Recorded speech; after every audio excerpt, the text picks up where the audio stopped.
that part as well. You could identify with exactly, and you make that connections, and sometimes you don't realize it. You know, it's in the 21st century, it's a digital age, it's a globalization, but you know, we just came from there. Yep. And the movie makes a point that, you know, about the really pure aspect of life, of love at those times, and it's.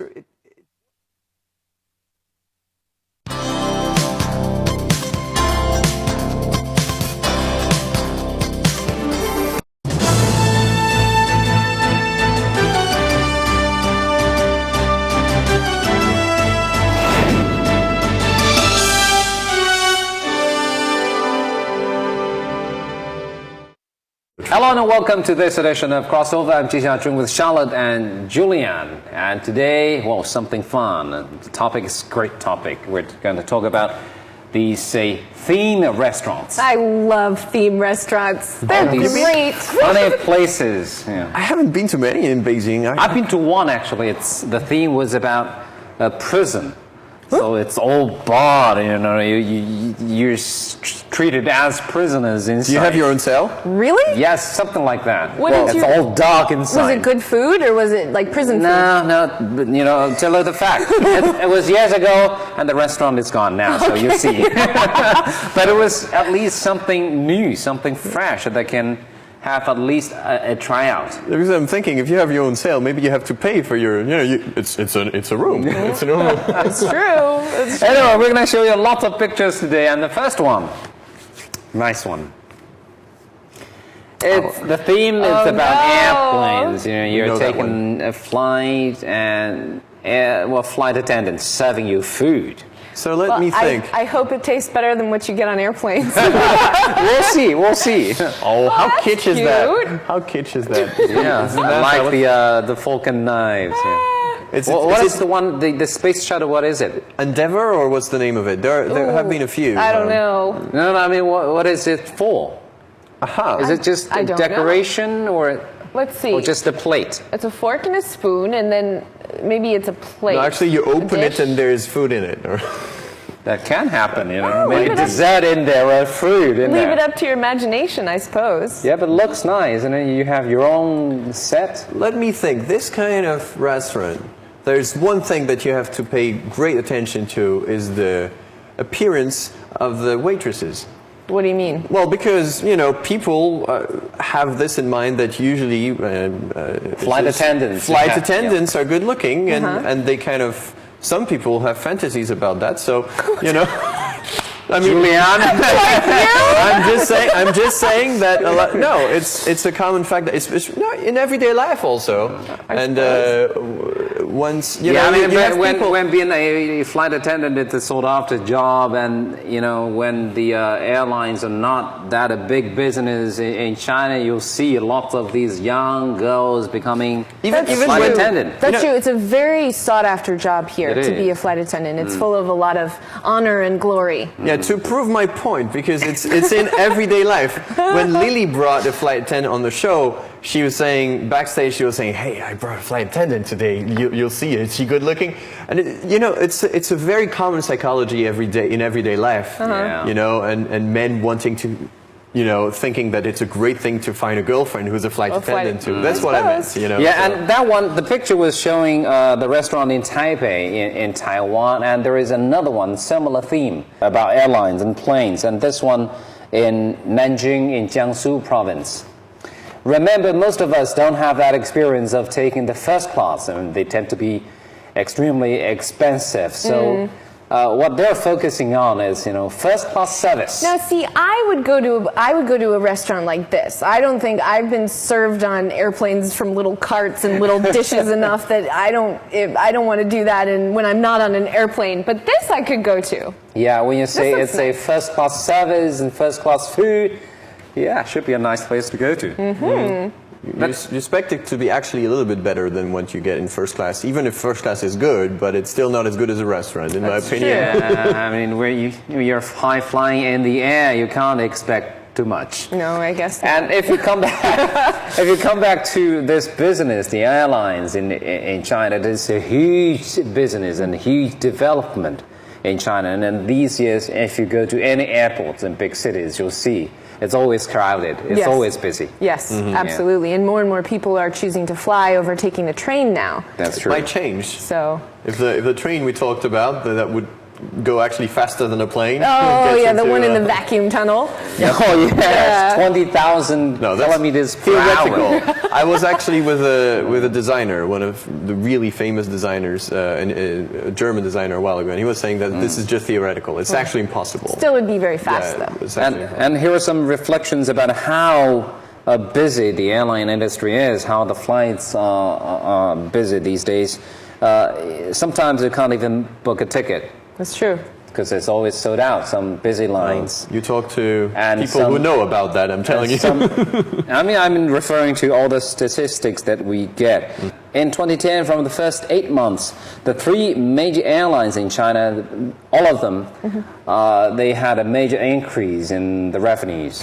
Well, that's not surprising, especially I noticed a lot of increased sort of traffic and much more difficulty to get airplane tickets to and from Shanghai because of the expo. So I think the expo has increased a lot of air travel and air traffic. Or maybe to Nanning because of the ASEAN exposition. Yes. Yeah, but in Shanghai, I find that it's still all right to book a plane ticket in Shanghai now because China Eastern especially has sometimes a flight every 30 minutes. Well, that's true. It's unbelievable. That's so it's still okay. But one example of that is that the first class tickets in China used to be pretty cheap compared to some countries. It was It's just set price. 50% more than the economy full price ticket, because obviously a lot of people will not buy full price They'll buy tickets if they can discount. have discounted prices. But anyway, 50% more was not big. Considering that you have very few first class seats, and sometimes it's really much better service and conditions. So it started a few months ago. They started to up the prices, and now it's basically everywhere. It's 100% more. That's because the demand for first class tickets Has gone they're up. high. Exactly, so many times. They have gone up. So many times now you can't. And So a First good class alternative is to go to one of these restaurants. but you and need to fly to a experience different place. First class service. You don't have to get on an airplane. It's wonderful. Yeah, make Where's a the dream you're budget? in a different place. Food. It's more about food. Then they will have to have some kind of moving pictures on the wall. Oh, here you are, Moscow. Yeah, they can. If you're not gonna fly, they can fly the restaurant over to a different place. That's my kind of restaurant. That's my Okay. kind of flying. But anyway, in the coming 20 years, China is gonna need 2,800 planes, and these are the big ones, each one holding more than 100 people. Wow, that's major. So Boeing and an Airbus, they're gonna be happy. Huh? I'm sure. I'm still waiting for the Airbus A380 to come to China. Waiting for that. That'll one. be fun. And when in 2009, when the global market, the world market, it's receding to the Chinese market, the air market, it's been Growing. increasing actually. Wow. Growing for 19.7%. Yeah, it's Wow. interesting. It's a few. You see that while there was that economical crisis, the after crisis, the airline industry was actually doing pretty well, and also the cinema industry was doing really well. Has been only increasing really fast in China. And You see that luxury people- goods. Exactly. So you see that after the crisis, actually, people. It's not about spending, but people like to kind of take a step down and enjoy their lives because this is all Who we knows, can do. right? But I think also to put that statistic in a little bit more perspective, though, I think air travel in China hasn't reached its peak level of maturity yet, whereas, say, in the States or in many European countries, it's already basically hit its maturity level. Whereas in China, more airports are being built, you can fly to more places, you have more options when it comes to air travel. Whereas maybe even 10 years before you didn't, and you might have had to take a train, and you wouldn't have had an airplane option. And it's all the development of the high-speed trains, they are actually happening, and it's also influencing the development of the airlines. Right. Because, sometimes the airlines, the flights have been canceled, the routes have been canceled because of the high-speed trains, and people would go to that instead of flying. The first theme was about airplanes. And next one, I mean, if first-class service is something that you want, I'm not quite sure about the next one. Well, Picture first. I've seen one. I'm not sure if that. But Yeah, that's the one. What is that? It's a toilet. Toilet theme. Oh, this is, yeah. The whole, it's It's unbelievable. salad inside the toilet. I saw a whole report about that on the Chinese TV sometime. The city even on the toilet. And no, you haven't seen, do you have the menu? We don't. Okay, if I tell you Have what you been to one of that? No, but I saw a very extended report about it, and the menu looks like a whatever. I won't say. Piece it of on the toilet show. paper? No. Oh. No, something Something that even worse. Something that comes out of your body. Oh. It's Wow. yeah. It's how the menu looks like. Well, you know, I have to say, I don't find toilets all that comfortable. I don't know that I'd want to go to this restaurant. I give you two choices for your lunch. Okay. One is this, because they say that a lot of people sitting there actually don't eat that much. They watch other people. So the first choice is to eat in this restaurant. The second choice is to eat in an insect-eating restaurant. Which one do you prefer? I think I'd probably pick the toilet. Yeah. I'll just go. I'll just leave. And there's one toilet restaurant in Hangzhou. There is one in Beijing. I don't really see why they're going to a place like that. I think with something like this, well, I mean, really with a lot of theme restaurants, it's just novel. I mean, it's the novelty. I mean, you can call your friend or your parents and say, guess what? I had dinner or lunch sitting on a toilet in a toilet restaurant or something, you know? So once is enough. Let's have a little tryout, and that'll be it. Do you have, how's their business? Do you know? We don't know. I mean, hopefully it's good, but it's been around for a few years. That's what I know. Yeah. So Yeah. it's good. In Beijing, if you can have a restaurant for at least 2 or 3 years, it means that there is business. You know, it's not easy. Yeah, but you know, if we come back to the toilet culture, if you call it a culture, you know. Okay. I don't know, because lots of Chinese people wouldn't go to a place like that to eat, because you know, basically the impression that we have with lots of toilets, especially in the old town, in those hutongs, no good memories at all. I mean, you know, in the traditional life, when they live in a hutong, in a courtyard, basically a whole line of these places. It's a communal toilet. Yeah, they share 1 or 2 toilets. So I think the difference, though, is with hutong toilets is most of them aren't Western toilets. What they consider. This is a picture showing, you know, the Outside. image of the traditional, the dirty and the bad ones. Right, yeah. but most of these toilets, or practically all of these toilets, are squat toilets. Toilets you would squat at and not sit on. No. Yeah, we call in France we call those Turkish toilets. Turkish, okay. I'm not sure what the official name in the States for Yeah, Turkish toilet would be. and that's maybe why people don't have a happy impression about the toilets, especially in those old years. Well, you know, I think, I mean, at least in America, toilets, I mean, a bathroom or toilet isn't thought of as a very clean place either. No. But we do have, you know, kind of like bathroom humor and stuff like that. So maybe this sort of theme toilet restaurant is more of, you know. You know, just to respond to your opinion, your story about the toilets maybe back in the States, we're going to show you a few pictures about the exquisite toilets and even sometimes golden toilets after a short break. And welcome back to Crossover. We've been talking about toilets. And the restaurant designed in the toilet way. Anyway, I love it. But, you know, as I said, we didn't have that good impression about toilets, especially in those old style hutong areas, you know. But we do have some fancy toilets designed by the modern designers, clean, exquisite. We have some pictures to show you. Wow, this is a nice place. Oh, It's a public bathroom, I think. It is. Yeah. Can we see the inside? Wow, this is modern. It's like, well, a 5-star, maybe a 5-star toilet. 5-star Very hotel, nice. yeah. That's very common in 5-star hotels. It's like a tour, and he's taking a picture of himself inside that 5-star toilet.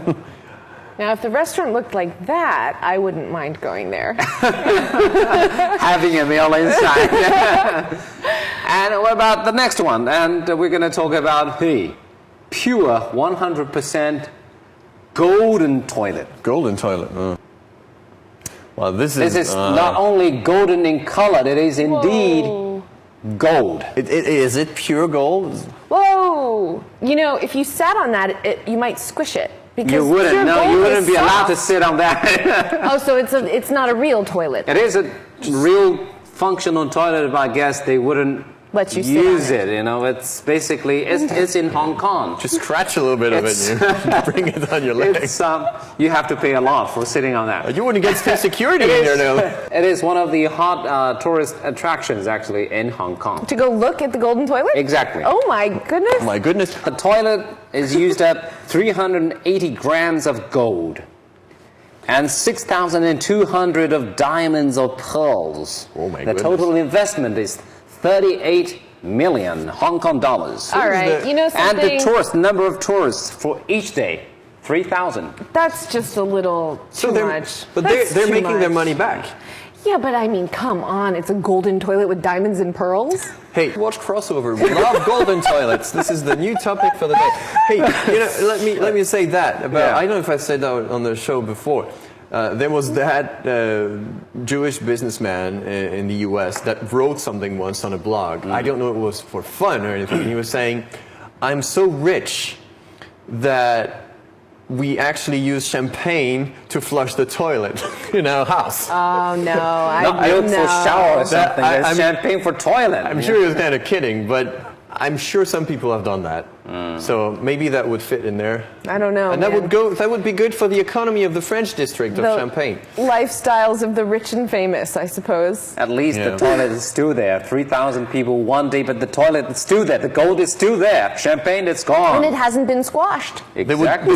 They would try to drink from the toilet. Would be a little weirder. All right, okay. Let's just Whoa. move on. Let's just move on. Yeah. Another picture to show. And this possibly is the largest toilet which can accommodate, say, 1,000 people at the time. It's, could be the largest toilet in the world. A public bathroom? A public one. Is it, And it can hold as many as 1,000 people at one time. is it just toilet, or is there 1,000? actually, can you shower in 1,000 it? people. It is. 1,000. I don't know. Why Is it don't in you just China? go? It is in China, in Chongqing. This is how it looks inside. Wow, it's also. Oh, wow. I'm just wondering why they It's would open. need a toilet as big as this. Well, you know? I'm wondering how practically you actually get 1,000 people in Is- there at the same time. Well, and wow. If it is about a I'm football just match, really maybe yes. impressed. Okay, anyway, we've been talking about these toilets and we've talked enough. So, I was getting out of the topic. You brought it back. So all sorry. right, but that was the huge picture. Yeah, that and was the worth largest seeing. one. I've never seen a public bathroom Yeah, but that large. next time I want to see the 1,000 people actually in there on the picture. Okay. I don't know that. Okay, out of the topic. Out of. Let's take a short break, and then when we come back, more theme restaurants. And welcome back to Crossover. Let's move on to another theme restaurant. No, we're not going to mention that word again. Another theme restaurant. Well, Chairman Mao, all these slogans and his calligraphy and restaurants. This was one theme after the Cultural Revolution. Cultural Revolution, that's the revolution, the turmoil age of the 1960s and 70s. Officially started in 1966, ended in 1976. Yeah. That was those years of turmoil, and lots of people that suffered a lot in their life, in their career, and every aspect. But for all these people, that's the life they've lived.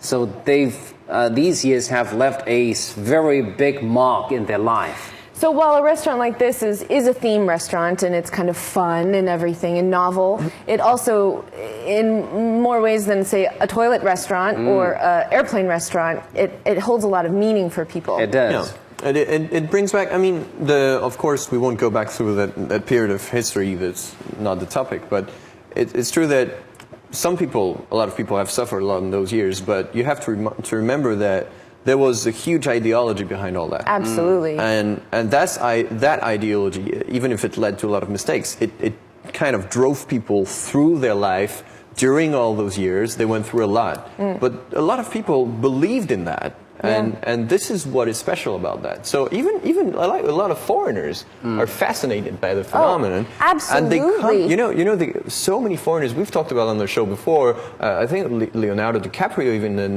the last movie, was wearing some 为人民服务, serve the people on the bag, and it's very, that was very Cameron fashion. Diaz. Cameron Diaz? Cameron Diaz. Oh no, he had this 回礼 Yes, he had Cameron Chinese Diaz. shoes on. So anyway, it's kind of fashionable in the West to have this Chairman Mao items on you, Yeah, I mean, this is not about the, basically, to my understanding, it's not about the ideologies, it's not about the sufferings, it's basically just part of their life. And whether you liked it or not, it's part of the mark in your heart and in your memories. And all these restaurants basically bring them back to their younger ages. Yeah, well, to their the sort of The old early times. the early years of their lives and stuff. To say it in a distorted way, it's also a cultural phenomenon. It is. Well, and It these is. restaurants are all over China, not just in Beijing or there's one here, one there. They're all over the place. Yeah, and that generation, and people maybe born in the 50s or 60s,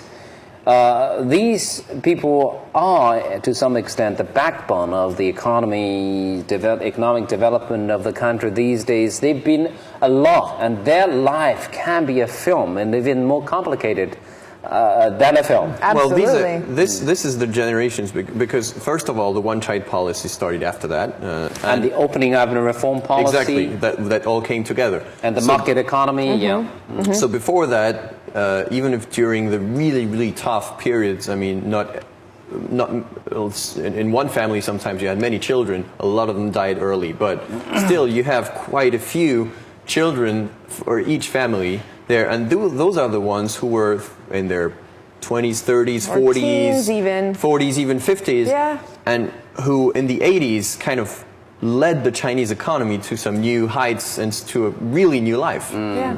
Just help you understand better those years, and we're gonna show some posters. Oh, let me translate this. Let me 好好 translate 学 this. 习，天天向上。 And in English, it's good study, day up. And what does it mean? This is It means Chinglish. to study well and Every to day, and every make day, progress every yeah, day. try to reach higher levels. Yeah, that's been like an everlasting slogan encouraging students to study hard. Of course. Good study, Of day course. up. Is it now into the English vocabulary or just a Chinese one? It Good might study and become day up. part of it. It's I like think long time Something no like see. long time no see, yeah? Yeah, maybe. Is it? Maybe. No. Maybe to Maybe. someone who understands Chinese culture. Maybe, yeah. And this is the cover of the textbook from those years. So This again, is- you see So literature Chairman was Mao. all Mao. Yuan was, this would be Chinese language class or literature class, yeah. and his quotations. His quotations, were there some of his poems in there too? Or was Basically only quotations and maybe, okay. poems. Letting the philosophy become a weapon in the hands of the people. public. A Yep. sharp weapon A sharp weapon. in the those are the hands of the public. people. Yeah, those are the posters from those years and more. So this is all the communist slogans that we know in the West too, actually. This is the... If you have noticed, Zhang Yimou, the director, he's the one born in those years, and so many people like himself is either an established artist or a director or a tycoon and business tycoon. These are the successful examples, but at the same time, another group, because either they didn't have their education at the time because of these movements or campaigns, and they didn't have the opportunity to go to the universities, even after the reform and opening up. And maybe they didn't seize the chances at the time after reform. And they were the ones being laid off in the 1990s or early 2000.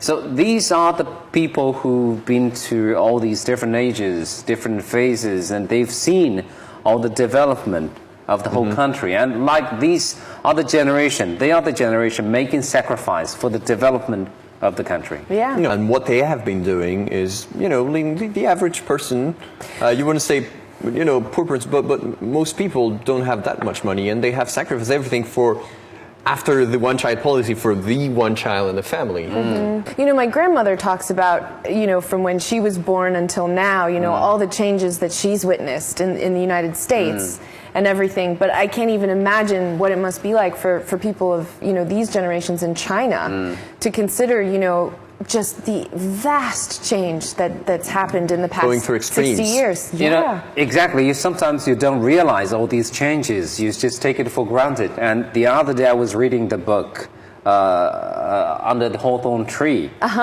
You know, it's now a movie directed by Zhang Yimou. Yeah. And that was a story happening in those years, in the 70s and 80s. And those were my years. And I could even remember, okay, yeah, I've been through